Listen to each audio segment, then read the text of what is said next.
Hey guys, it's Will. It's Hong Kong Cinema Appreciation Society. Welcome back to the channel. If you are new to the channel, welcome to the channel. Thank you for finding us. I hope you are doing well. If you give us a sub and a thumbs up and a comment and all that fun stuff, it would be much appreciated. The year is winding to a close, and that means it's time for the end of the year lists. So I have decided to do not one, but at least two end of the year lists, and I might do a third one as well. I'm still debating that, but I'm going to do at least two, and I'm going to do my top 10 movies that I saw this year for the first time. That doesn't mean they're movies that came out this year. They're just movies that are new to me, and I'm doing a Hong Kong list, I'm doing a non-Hong Kong list. So this is the Hong Kong list, and so the title of this video is the top 10 Hong Kong movies that I saw for the first time this year. I did cheat a little bit. I did tie, so there's 11 movies on the list, and I also put a non-Hong Kong movie on here that I reviewed on the channel that I absolutely love. So I thought because it was on the channel, that would kind of be okay that I could slip it in there. I will also tell you that there are plumbers here today, so if you hear power tools or if you see people walking around in the background, that is what is going on. I tried filming with the shades down, so there wouldn't be as much distraction, but it honestly just looked absolutely horrible. So I put the shades up, and you may see plumbers walking around in the background, and you may hear their power tools. So let's just jump right into this list. I do have a lot of these movies on physical media, so I pulled them out and put them in piles behind me. That is the wrong pile. That is the second half of the list. Let me find the first half of the list pile, because I know this is a physical media channel, so I figured people will probably want to see the physical media. So at number 10, I have Lady Whirlwind. So this is on the Angela Mao set, and this will probably surprise some people because I think a lot of people consider Hapkido to be the better film in this set, and I think you could easily say that Hapkido is the better film from a traditional standpoint of, like, it obviously had a bigger budget, it looks better, it's kind of more well put together. Lady Whirlwind has this almost like handmade, like independent film feel. But the thing I loved about Lady Whirlwind is, I mean, first of all, you know, they're taking influence from Japanese movies, from westerns, spaghetti westerns, like all over the place. It's a kind of like a Jimmy Wang Yu type of thing where it's like all this stuff kind of crammed in together. But I also thought it was really interesting that this movie has a narrative device that is not very common in Hong Kong movies, or I think in Western films, which is that it essentially has two protagonists who are antagonists to one another. So there's two people who are the protagonists, and they're both kind of the good guys. Well, one of them is Angela Mao, so she's the good woman, I guess. But they are at odds with one another.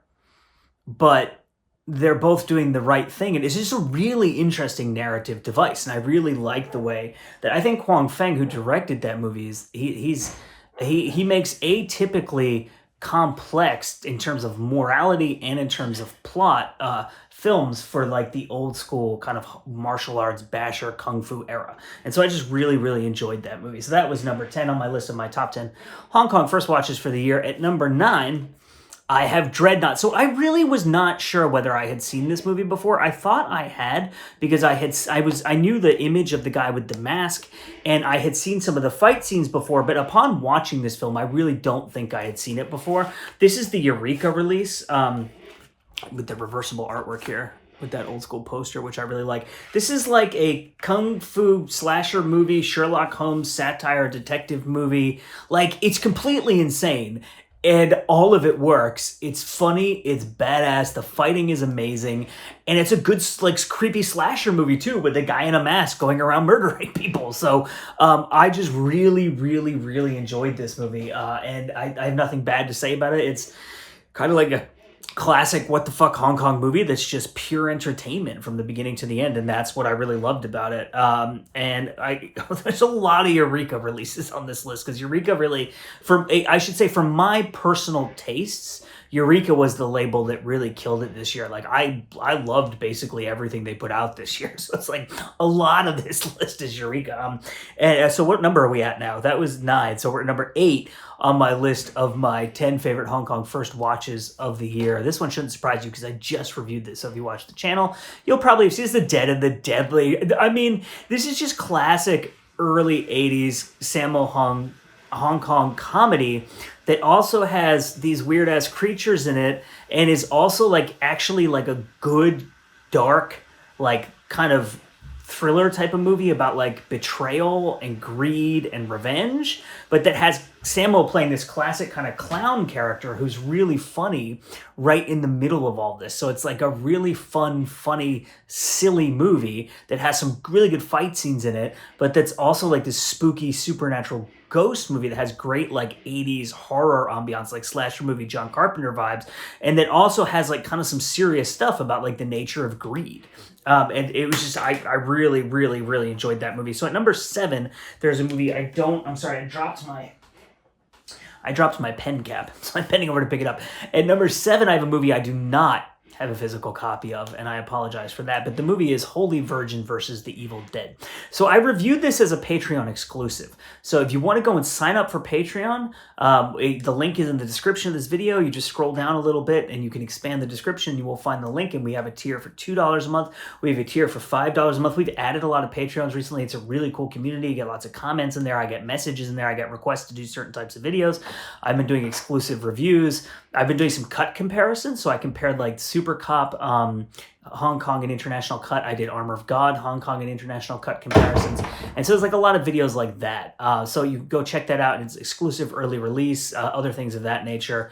But Holy Virgin versus the Evil Dead is a Donnie Yen movie where he plays like a professor. So he's kind of like playing a nerd, but he also happens to also be Donnie Yen, so he could do all the shit that Donnie Yen could do, even though he's like a history professor, right? And some of his students die, and he's implicated in the crime.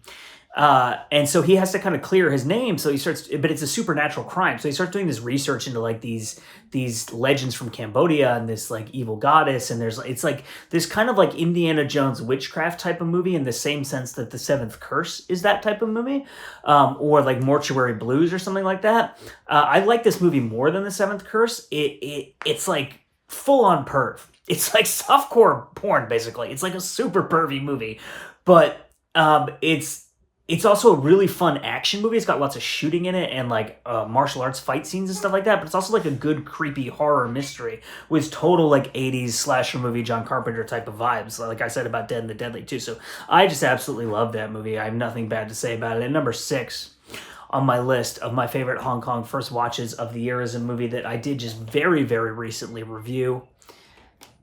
It's Merry Christmas. So shout out to PerryFan49 for sending this my way. It stars Carl Maka, as you can see right there. This is directed by Clifton Coe, and this is the DVD release of this film. And why did I love that movie? I love Christmas movies. That's a really fun Christmas movie. But what I love the most about that movie, it is a classic 80s Hong Kong situational comedy. It doesn't really have like a plot until about halfway through the movie, but every single scene is just like a completely hilarious situation. Even scenes that start off seeming like totally innocuous turn into this hilarious situation, and it's so well written. Like every scene has like some kind of incident that starts the scene, and then it turns into this ridiculous comedic hijinks, and then it resolves itself in like a really satisfying way, and then it moves into the next scene, and there's all kinds of like mix-ups and confusion. It's just like a classic hilarious comedy.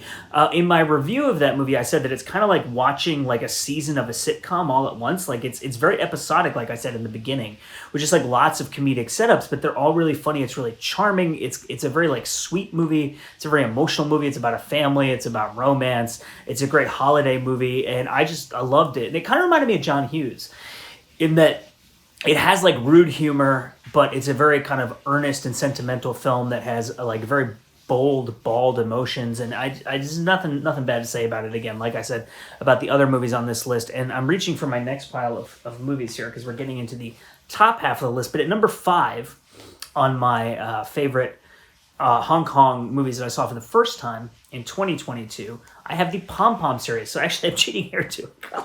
I have like 15 movies on this list. I'm such a cheater. So I watched the first 3 PomPom movies. So if you're unaware of what the PomPom movies are, I reviewed the first one on the channel, so you can go and find that on the channel.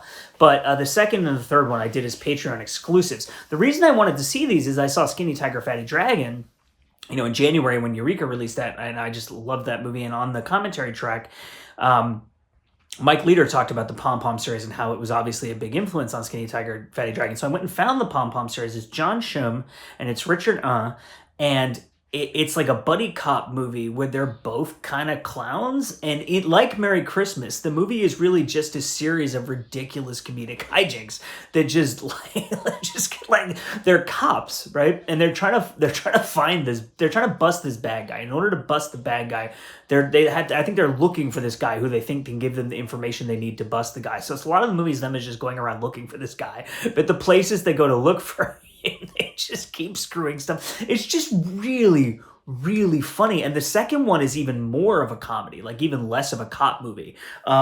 It does have some cop stuff where like, there is a case and they are trying to bust someone, but it really is like mostly a character-based comedy.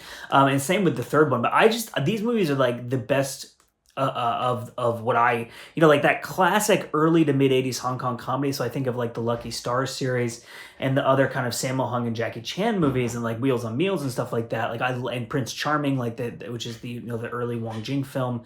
And that type of comedy I just love and I think is hilarious. It's obviously indebted to old Hollywood comedy like screwball comedies, as well as like Marx Brothers and stuff like that, Laurel and Hardy, The Three Stooges, and like the classic Cary Grant, Frank Capra type of movies. And I just think that the PomPom films are hysterical, and I love them, and they fit right in with that continuum of those classic films that I think are so funny from Hong Kong from the 80s. So that is the PomPom series. I put 3 movies at number 5, and I have 2 movies at number 4. I'm such a cheater, but I didn't know what to do. So these are 2 Anne Hui movies, which I watched for the first time this year. And they are Boat People, which I have here. This is the Criterion release, which came out this year, I believe. I think this came out in February of this year. And then also The Story of Wu Viet. And I believe both these films from the early 80s, or is Wu Viet 79? They're either both from the very early 80s, or Story of Wu Viet may have come out in 1979. This is the Spectrum Films release, and interestingly enough, the Spectrum Films release of The Story of Wu Viet, which is a film starring Chow Yun-fat and Lo Lei is in this film. It's a great cast in this movie, Cora Mew. The Boat People is included as a bonus feature on this release. So you get both films, although that might be out of print. I'm not sure that, because I think this is a limited.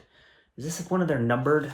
Spectrum, does like numbered limited releases sometimes. I'm not actually sure. I'm looking just on the disc to see. Someone asked me about this release. They told me they couldn't find it, and I looked on the Spectrum's film's website, and I thought I saw that it was sold out, but I don't know for sure. But there you have that. Those are they're both really devastating, beautiful, sad, incredible dramas that deal with the aftermath of the Vietnam War, the refugee situation, poverty, the way the war destroyed that country, and just kind of the tragedy of that situation. And they're really powerful, fantastic, moving, really kind of incredible films. And I did honestly consider putting those movies at number 1 and doing a tie at number 1. But it's this thing of, I didn't enjoy those more than I enjoyed the final 3 movies on this list, because we're into the top 3 now, right? Because those are at number 4. But they're more emotionally impactful, devastating. I'm not going to watch those movies every day. I'm not going to watch those movies every week, every month. Maybe I won't even watch them every year. But they are incredible, extremely well-made, top tier films that I think deserve to be considered in kind of the continuity of worldwide prestige dramas and cinema and stuff like that. So they're really top tier, 10 out of 10 incredible films. But I kind of, with this list, I was like, let's just go. I'm gonna go from my gut. I'm gonna rank in terms of how much I enjoyed the films, what I got out of them, how I related to them, and that kind of stuff. And so that's kind of where those films ended up on the list. Now, before I get into the top 10, I have 5 honorable mentions, which I usually only do 3. I'm cheating all over this list, and I'm sorry. The Odd Couple, which you can see behind me, which I just love that movie. Lau Kar-wing directed it, and it stars Sammo and Lau Kar-wing, and it's just a very silly, goofy, old school martial arts comedy that I just found so charming and so fun. I put Beach of the War Gods as an honorable mention on here. Wang Yu film. which I reviewed as a Patreon exclusive, actually. So if you want to see my thoughts on that, I did like an almost 20-minute long review with like tons of clips from the movies and stuff like that. That's over on Patreon. But I've been loving Wang Yu's movies. You know, I watched Chinese Boxer and One Arm Boxer, and I just absolutely loved both of those. And I'm so happy that I'm, you know, discovering all these films of his, because he really kind of was like a big blind spot for me in terms of those classic kind of kung fu and martial arts movies. And Beach of the War Gods it fits right in with those films. Like it scales everything way up. Like it's a massive movie with like tons of extras and huge fight scenes, battle scenes. Like it's a really, really fantastic and incredible film. So Tiger Cage 2 is on my honorable mentions list. Tiger Cage 2 to me is just like, if you want to sit down and watch an action movie from Hong Kong from like the late 80s, early 90s, because I think that movie came out in 1990, and like have a beer and hang out with your friends and just watch amazing fight scenes, awesome shootouts, like nonstop action and chases, that's the movie. Like it's a perfect movie for that. It is a fantastic action film, and it's got a great cast, and you know, there's nothing not to like about that movie. It's so much fun. I have A Taste of Killing and Romance, which was sent to me by PerryFan49. So shout out to PerryFan49. It's a movie with Andy Lau. And it's kind of like a riff on The Killer. And it's not like a perfect movie. It's not the best movie ever made. I just really enjoyed it. It's like a really good, entertaining, heroic bloodshed film starring Andy Lau from the early, I think 1992 or 93 it came out. 94 maybe, early 90s. And I had a lot of fun with it. I love heroic bloodshed movies. So it was like, you know, it's kind of like right in there with in my wheelhouse, if you want to say that. And then, what else do I have on here? Human Lanterns. You saw my review of that movie. It's just like this batshit insane slasher movie / old school Shaw Brothers martial arts movie with Lo Lei playing this insane villain, and these incredible sets and really fantastic camera work. Like Sun Chung, who directed that, who also directed Avenging Eagle, is a really visually innovative filmmaker, especially like within that Shaw Brothers stable of filmmakers, where a lot of them are kind of, you wouldn't even know who directed them. Like Chang Che obviously has a very pronounced style, but like Chor Yun has a very pronounced style. Lau Kar Lung, you can tell with the fight scenes and stuff, but a lot of those filmmakers, you can't really, sometimes hard to tell who directed it. And I would argue that they're like, of all the directors the Shaw Brothers used, there's maybe like 10 or 12 of them who you could point to as having like a distinct style as a director that you can actually point out. And Sun Chung very clearly has like a strong visual style I thought was really interesting. And then the Shaolin Plot. Did I do 6 honorable mentions? 1, 2, 3, 4. I cheated again. I'm sorry.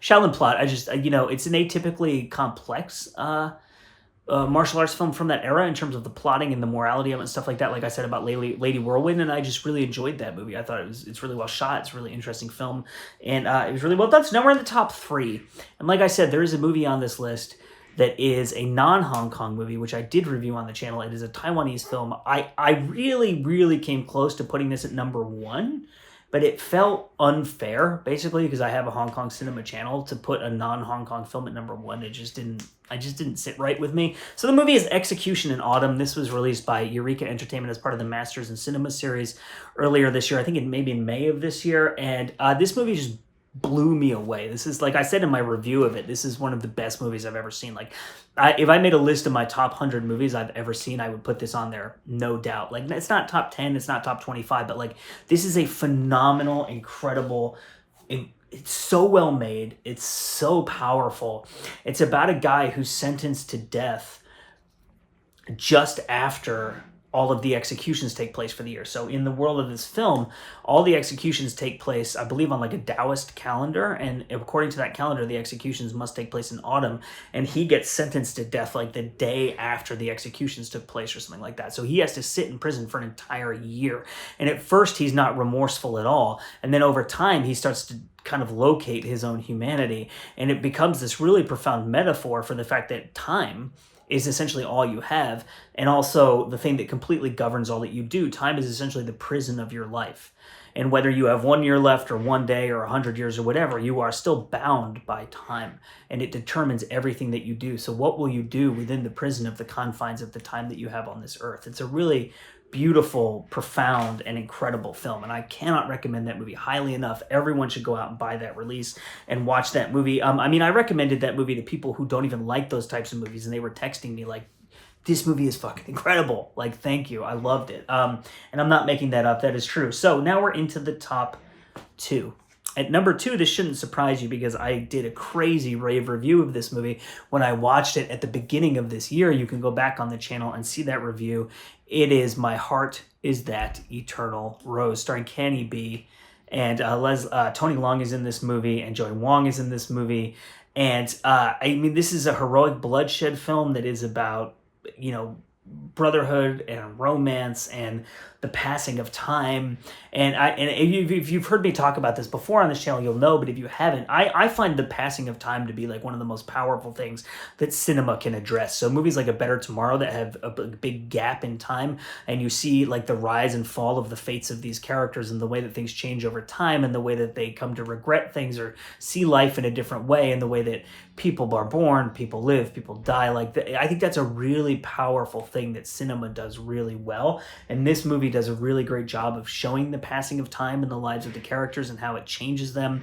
And it's a film that is borderline category 3. It's almost kind of horror. There are some really tense, disturbing scenes in it, but it's ultimately kind of like a sad, tragic romance about this character triangle. And I loved that movie. It's everything I love about Hong Kong cinema. Amazing shots of the city and great locations and great characters, and it's romantic, it's sad, it's violent, I just love it. It's a great, great movie, and I cannot recommend it highly enough. So what do we have at number 1? And again, as I said with number 3, I was like, should this be number 1? With number 2, I was like, should this be number 1? It was kind of hard for me. There was a lot of internal debate, but at number 1, I have Tiger Cage. As I said with My Heart Is That Eternal Rose, heroic bloodshed is really I don't think you can define what Jackie Chan and Sammo Hung do as a genre, right? Because it's like action comedy, but if you were to say action comedy and then watch a non-Sammo Hung or Jackie Chan movie, it wouldn't be the same. Do you see what I'm saying? So probably my favorite type of Hong Kong movie, if someone put a gun to my head and was like, Desert Island, what are you taking with you? Would be like the Sammo Jackie action comedy type of movies. But heroic bloodshed is really my favorite definable genre of Hong Kong cinema. And this is one of the best heroic bloodshed movies I have ever seen. And I am not speaking hyperbolically. It blew me away. It is incredible. It is one of the best undercover cop movies I have ever seen. The way that the script is put together, the characters, the action, the tone of it, the mood of it, the way the city is shot. Yuen Woo-ping directed that film. That is like a 5 out of 5, 10 out of 10, A+, whatever metric you want to use. Movie for me, it's incredible. I cannot recommend that movie highly enough. If you are a fan of movies like Infernal Affairs, City on Fire, Hard Boiled, The Killer, A Better Tomorrow, there's nothing not to recommend about that film. I really think that film should be considered in the absolute top elite tier of heroic bloodshed films. And I think with the fan community, the movies that tend to get talked about the most in terms of heroic bloodshed movie obviously are the John Woo films.